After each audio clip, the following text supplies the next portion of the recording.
Hello friends, मैं advocate Vinod Sharma अपने channel कानून और आम आदमी में आपका एक बार फिर हार्दिक स्वागत करता हूं। दोस्तों, आज की इस वीडियो में हम बात करेंगे कि गंभीर अपराधों में जब ट्रायल कोर्ट या हाई कोर्ट किसी आरोपी को बेल का लाभ देती है, यानी कि उसको जमानत पर छोड़ती है, तो किन किन चीज़ों का ख्याल रखना चाहिए। माननीय सुप्रीम कोर्ट ने एक केस में अपनी जजमेंट देते हुए कुछ ऐसे फैक्टर्स बताए हैं, यानी कि उनको दोहराया है, क्योंकि वो पहले कई केसेस में ये सब बता चुके हैं। तो माननीय सुप्रीम कोर्ट ने कुछ ऐसे रेलेवेंट फैक्टर्स बताए हैं कि बेल देते वक्त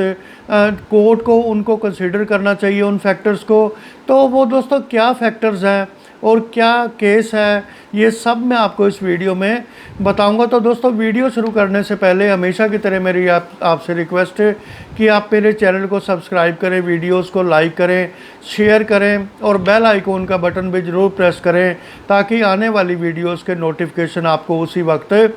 मिलते रहे। तो दोस्तों, माननीय सुप्रीम कोर्ट ने एक केस के जजमेंट के माध्यम से कहा है कि the grant of bail require the consideration of various factors, कि जब भी बेल ग्रांट की जाती है तो कुछ फैक्टर्स को कंसीडर करना चाहिए कोर्ट के द्वारा, which ultimately depends upon the specific facts and circumstances of the case before the court, यानी कि कोर्ट के सामने उस मुकदमे के, उस केस के क्या स्पेसिफिक फैक्ट्स हैं और क्या उसके सर्कमस्टेंसेस हैं, ये ज़रूर कंसिडरेशन में लाना चाहिए बेल ग्रांट करते वक्त या बेल को डिनाई करते वक्त। और माननीय कोर्ट ने कहा है कि there is no straight jacket formula which can ever be prescribed as to what the relevant factors could be, कि ये रेलेवेंट फैक्टर्स क्या हो सकते हैं केस का बेल को डिसाइड करने में। इसके लिए कोई स्ट्रेट जैकेट फार्मूला नहीं है कि ये बताया जाए कि ये रेलेवेंट फैक्टर्स कौन से हैं, क्योंकि ये केस के फैक्ट्स और सर्कमस्टेंसेस पर डिपेंड करता है कि इस केस के रेलेवेंट फैक्टर्स क्या हैं। तो माननीय सुप्रीम कोर्ट ने जो रेलेवेंट फैक्टर्स बताए हैं मोटे तौर पे, वो ये है कि prima facie involvement of accused, यानी कि जिस अक्यूज़ की बेल पर बात हो रही है, बेल कंसिडर की जा रही है, वो प्राइमा फेसी उस क्राइम में इन्वॉल्व हैं या नहीं है, यानी कि इन्वॉल्वमेंट है उसकी अक्यूज़ की क्राइम में प्राइमा फेसी तौर पे। दूसरा, nature and gravity of charge, कि जो चार्ज है, यानी कि जो अपराध है वो किस प्रकार का है और उसकी ग्रेविटी कितनी है, गंभीरता कितनी है। तीसरा जो है सीवियरिटी ऑफ पनिशमेंट, कि उस अपराध में सज़ा कितनी गंभीर है, कितनी बड़ी सज़ा है उसमें। चौथा है character, position and standing of the accused. ये बहुत ही महत्वपूर्ण है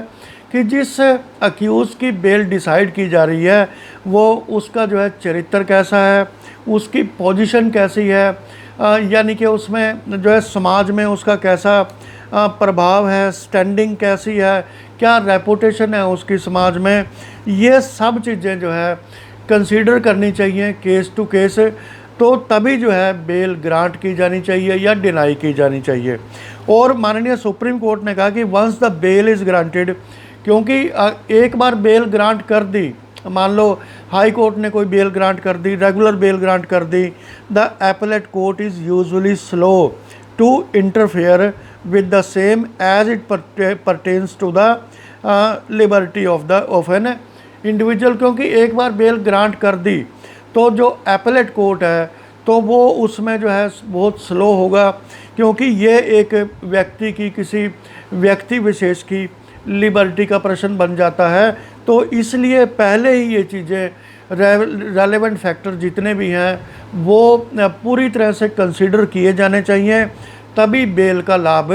दिया जाना चाहिए। तो दोस्तों, अब मैं बात करता हूँ कि ऐसा कौन सा केस था माननीय सुप्रीम कोर्ट के सामने कि जहाँ पर माननीय कोर्ट ने ये ऑब्जर्वेशन दोहराई हैं, क्योंकि ये ऑब्जर्वेशंस केस टू केसेस जो है उसमें रिट्रेट की जाती हैं। बार बार माननीय सुप्रीम कोर्ट कई सारी जजमेंट्स में ये बता चुका है। तो दोबारा इस केस में माननीय कोर्ट को ये ने दोहराया है। तो इसमें क्रिमिनल अपील नंबर है 649/2022 की है। मिस वाई यानी कि यहाँ पे नाम डिस्क्लोज नहीं किया जा रहा है विक्टिम का, प्रोसिक्यूट्रिक्स का, versus state of Rajasthan and others. और कोरम था honourable chief justice of India mister justice NV Ramana की बेंच ने यह जजमेंट 19/4/2022 को दी है। तो दोस्तों ये माननीय सुप्रीम कोर्ट में एक अपील पहुंची जो राजस्थान हाई कोर्ट की जयपुर बेंच की जजमेंट के ख़िलाफ़ थी, जिसमें एक रेप अक्यूज़ को माननीय हाई कोर्ट ने रेगुलर बेल का लाभ दिया था। और इसमें जो बेल का विरोध किया अपलांट ने, जो प्रोसिक्यूट्रिक्स है यानी कि जो विक्टिम थी रेप की, उन्होंने बेल के का जो है विरोध करते हुए कहा प्रोसिक्यूट्रिक्स ने कि the high court has erred in granting regular bail to accused in a mechanical manner without any reasoning. कि माननीय हाई कोर्ट ने बिना किसी रीजनिंग के जो अक्यूज्ड है उसको बड़े ही मैकेनिकल मैनर में बेल का लाभ दे दिया, जो कि गलत किया माननीय हाई कोर्ट ने। दूसरा कहा कि the high court did not consider facts of the case, कि हाई कोर्ट ने वो केस जो फैक्ट्स थे केस के उनको कंसीडर ही नहीं किया। More particularly the gravity of offences alleged to have been committed by the accused. ख़ास तौर पर वो जो ऑफेंस जो इस केस में अक्यूज्ड रेस्पोंडेंट अक्यूज ने कमिट किए थे उनको जो है उस फैक्ट्स को माननीय कोर्ट ने इग्नोर किया। थर्ड उन्होंने कहा कि the high court didn't consider that the accused is a hardened criminal with nearly 20 cases pending against him. की माननीय हाई कोर्ट ने इस फैक्ट को पूरी तरह से इग्नोर किया, ओवरलुक किया कि जिस अक्यूज़ को बेल का लाभ दिया जा रहा है उसके खिलाफ 20 मुकदमे लंबित हैं और वो एक हार्डन्ड क्रिमिनल है। और चौथा जो है जो प्रोसिक्यूटर्स ने अपील की माननीय सुप्रीम कोर्ट के सामने कि the supreme court should exercise is jurisdiction under article 136 of the constitution and set aside the bail. कि माननीय सुप्रीम कोर्ट अपनी जुरिडिक्शन को जो है प्रयोग करते हुए, उसका शक्तियों का यूज़ करते हुए अंडर आर्टिकल 136 ऑफ कॉन्स्टिट्यूशन की हाई कोर्ट के ऑर्डर को सेटिसाइड करे और बेल को कैंसिल किया जाए। इसमें जो स्टेट है कंटेंशंस उनकी तरफ से कहा गया कि that impugned order is a cryptic one which is liable to be set aside. कि ये जो ऑर्डर है माननीय हाई कोर्ट का बेल देने का, ये बहुत ही क्रिप्टिव टाइप का है, यानी कि त्रुटिपूर्ण है, इसलिए इसको सेटिसाइड किया जाना चाहिए। And there is a strong prima facie case against accused, क्योंकि ये एक strong case prima facie case है अक्यूज के खिलाफ, who committed the heinous offence of rape and sexual assault upon his minor niece, जिसने अपनी माइनर भतीजी, नाबालिग भतीजी पर जो रेप और जो सेक्सुअल असोल्ट जैसा घिनौना अपराध, गंभीर अपराध जो है किया है, और वो 3-4 साल तक जो है नाबालिग भतीजी का यौन शोषण करता रहा। तो इसमें कंटेंशंस में रेस्पोंडेंट अक्यूज़ की तरफ से कहा गया कि no new materials have been placed on record before this court requiring for interference। की इस केस में कोई भी नया रिकॉर्ड सामने नहीं रखा गया है फाइल पर, रिकॉर्ड पर, इसलिए जो है ये बेल जो है बनी रहनी चाहिए और इसमें कोई भी नया फैक्ट नहीं है। अब ये जो कंटेंशंस थी उसके बाद जो है माननीय सुप्रीम कोर्ट का इसमें वर्डिक्ट आया है, वो बहुत ही महत्वपूर्ण वर्डिक्ट है जो बेल के केसेस में एक व्यवस्था कायम करेगा कि high court order suggests that it has not considered any of the relevant factors of bail. की हाई कोर्ट ने जो बेल के रेलेवेंट फैक्टर्स हैं उनमें से किसी को भी कंसीडर नहीं किया और ऐसे ही जो है बेल का ऑर्डर अनाउंस किया। दूसरा, these there appears to be no reference to the factors that ultimately let the high court to grant bail, कि माननीय हाई कोर्ट ने उन फैक्टर्स को भी नहीं बताया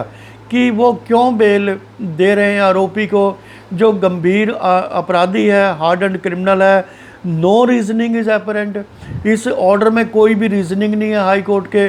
क्योंकि reasoning is life blood of the judicial system, क्योंकि जब तक ऑर्डर में रीजनिंग नहीं होगी तब तक उसका कोई महत्व नहीं होगा। रीजनिंग एक जो है जुडिशियल सिस्टम का एक बहुत ही महत्वपूर्ण हिस्सा है। That every order must be reasoned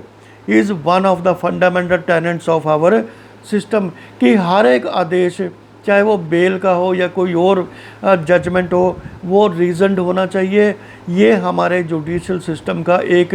बहुत ही मौलिक यानी कि फंडामेंटल टेनेंट है हमारे सिस्टम का, इसलिए रीजनिंग ज़रूर उसमें होनी चाहिए। An unreasoned order suffers the vice of